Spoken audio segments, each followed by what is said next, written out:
Hi, my name is Jordan Bulgis. I'm an artist originally from Saskatoon, now here in Victoria. I moved here about 5 years ago. I studied arts in Saskatoon at the University of Saskatchewan. And this is my exhibition, Constructed Realities. It's the first solo exhibition I've had since moving to Victoria a few years ago. I'm very excited about it. I'd like to thank the little Fernwood Gallery for having me, let me display my art. This specific body of work started in 2020, at the very beginning of lockdown actually. Since moving here, I was working quite a bit and didn't have a lot of time to make art, which was a little frustrating at the time.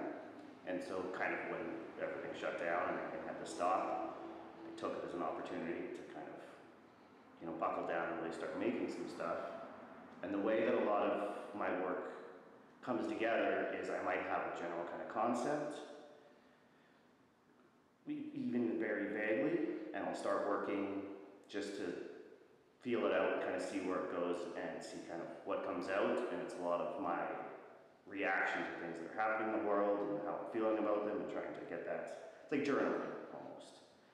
And so the first piece that I did was this one here, which is mostly acrylic on canvas, a little bit of mixed media, which is generally I use mixed media, collage, watercolor, acrylics, whatever's going to do the trick, inks, to kind of get what I'm looking for.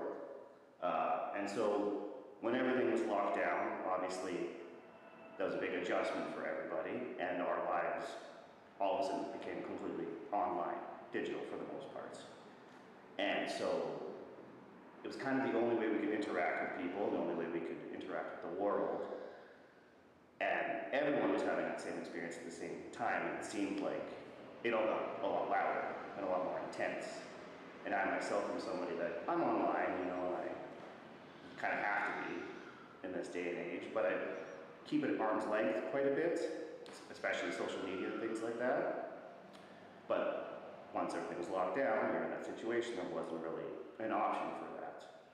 So I started my work started kind of heading in that direction, and me kind of trying to process all of that and that adjustment. And then through that kind of started thinking about the interplay between our actual lives and our digital lives and things like that, and how they affect each other, how as time goes on, they seem to overlap more and more and more. And so this work kind of came out of that, just seeing all that energy and that noise kind of coming out. And so this piece specifically is about a lot of the negative, it's titled The Cry of the Internet Troll, which troll might not be the right word for it. It's more kind of a lot of toxic people online and their opinions and things like that, whether it's, pop culture based, and somebody getting upset that the Little Mermaid is black now or something like that, to, just toxic masculinity and things like that, or, the grind culture and things like that, and just all these things that people putting out their opinions that are maybe not helpful, and sometimes, a lot of times, kind of hurtful to whoever they're directing it to as well. So that was the beginning of it. And this next piece here would have been the third that I completed. And this one actually took me quite a while to do. Kind of started, I didn't know where I was going, I put it away for a while, I'd come back to it. But eventually it just kind of became the broader concept of the show of seeing all these things online and feeling overwhelmed and kind of helpless to really do anything or make a difference. You're just kind of being inundated with all these things, and especially with social media. And there was a little weird shift, it seemed like, at that time, because everyone was kind of solely online. In the past, it had been a lot of people putting their best versions of themselves online, and this very curated image, and that started to kind of fade away, it seemed like, when that's the only outlet anybody had. So you would have things like, people live streaming them having like a breakdown or something like that, and things like that, which is it's a very bizarre thing to see, right? You're viewing on a screen somebody going through a really dark moment, and you're just watching it for, entertainment or to, empathize with them. It's not necessarily a negative thing, but it's an adjustment from I'm in my mid-30s, so I am in that sweet spot of remembering pre-internet and social media while still kind of growing up with it to a certain degree. So having both of those, that dichotomy there is a little, I don't know, it's strange. And I can't imagine what it would be like for somebody now growing up, having that ever since they've existed. But I try not to make it just an old guy, being like, the internet, what's going on in the kids these days? Because it's not bad, it's not inherently bad necessarily. It's just a thing that we've created, and it's how we use it. And it's just, so this is a lot of me kind of trying to sort that out for myself as well. This one here, this is the second piece I did pretty early on in the lockdown as well. And this one originally, I included it, it's a little bit on face value, a little bit different than the rest of the work, in the sense it's not necessarily entirely digitally focused, but I included it, I had originally painted it, and these three roses here were actually almost a stencil looking of a woman wearing a face mask, because that was right when all of that was starting. And I was just kind of, again, it was a strange thing, and I was kind of processing it. And I had it that way for a year and a half, 2 years, but I never really hung it up or anything. I just kind of tucked it away, and I just kept looking at it. And as time progressed and things changed, and we had like, the convoys and things like that, and there became this it became a hot button issue, just the masks themselves. And this painting went from me kind of processing something to seeming like it was really like me making a statement that I was against masks, and I'd never changed the painting in that time, but just as things progressed and time went on, the painting's meaning switched without me ever touching anything. And I didn't love that, so I kind of examined it, looked at it, and tried to figure out what I could do. Was I going to paint over it or what? And then ultimately just kind of decided on, well, I'm going to put some roses in there instead, and make it a little more humorous. And it's called Stop and Smoke Roses, and then in parentheses, allergy season.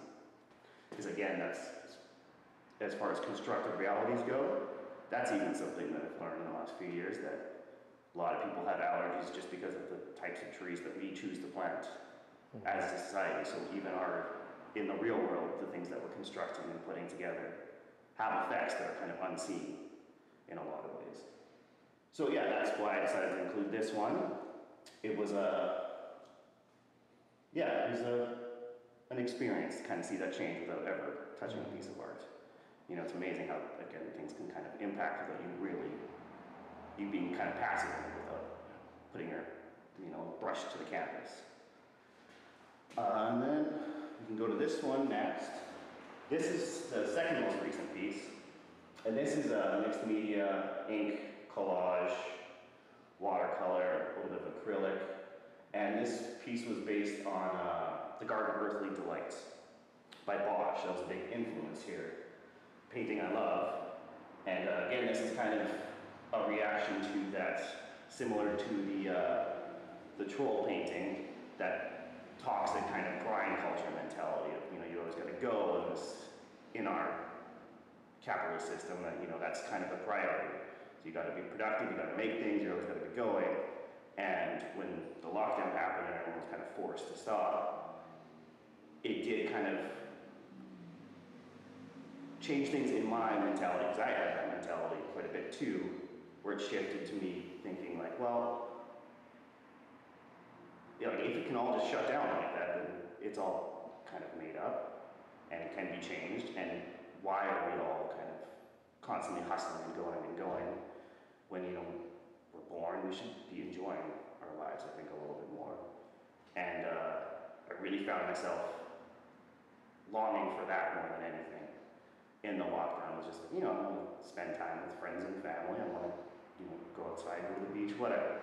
Just enjoy myself and relax and appreciate the moments as opposed to always thinking about the next thing, which I myself still tend to kind of do, and something I'm trying to break myself. So yeah, this was the concept behind that basically, is just enjoy yourself a little bit, put a lot of that stuff away, at least as much as you can, and, live your life. I got a cat in the last year, so you see a lot of cat cats that show up in this. But I even, speaking on the Garden of Earthly Delights, like I collaged some of the images from his painting into the piece itself as well. Yeah, so this one was a bit of an endeavor, but I'm happy with how it turned out. And then lastly, we have this one over here, which was the final piece I made, entitled Fire Sale, Everything Must Go. And I think it's pretty self-explanatory. This was done during the forest fires in Kelowna and the Okanagan, and I was looking at those, photos and things like that again on my phone on this screen, the same place where I'm, seeing people's birth announcements and things like that. And this very strange mix of these two things, right? And so this was done in the last few weeks while all that was going on. And initially I had thought of it as kind of a companion piece to the last one we looked at, thinking that there'd be a lot more collage and it'd be busier and kind of an examination of capitalism and the real life implications of these realities that we've created in the world that we live in. And so I had plans that I was gonna, collage images of billionaires on there and have all this kind of stuff. But then as I was working on it, I was looking at 2 photo references of Kelowna on fire. And then just as I was doing it, it felt almost gross to kind of start putting those things in. And it felt more like the focus should just be on the people that are suffering, that are losing their homes and things like that. So I decided to kind of pull all that back and remove that and just have it just be the image of the fire with these houses here, which this is actually referencing Hoovertown in the 1930s outside of Seattle during the Great Depression, which was like a shanty town that was built there. So I think there's a lot of parallels between then and now. So I decided to use that to kind of represent the houses, and I did the loose leaf kind of pattern there just to try and imply that to a lot of people it's just numbers on a page almost, right? It's not human lives, it's not people really being affected by it, especially with, your Koch brothers and your Shell gasoline CEOs and things like that that are making profits off these things that are causing these environmental disasters. It seems like every time, well, until we stop being able to see news through social media, but it seems like every time you open up your phone, there's some disaster somewhere or something like that. Whether it's in the province, there's been a couple towns that have completely disappeared because of fires and floods to, internationally. And it's distressing to see, obviously. And it's frustrating when you're viewing these things and then hoping things will change, and they, kind of just progresses the way things they always do. There was a lot of talk of getting back to normal during the pandemic there, and the entire time I remember thinking like, wow, normal wasn't that great. I'd kind of like to get back to something a little bit better. Can we do that? Can we shift that way? And there was a lot of things during the lockdown, like the BLM protests and things like that. There's a lot of good movements and things that came out of it, but ultimately it does kind of feel like we've settled back into normal, into just kind of par for the course, which I think is maybe a little complacent on all of our parts, and yeah, a little scary for the long term. But not to end on a downer, but anyway, that is Constructed Realities, and there we are. Thank you very much.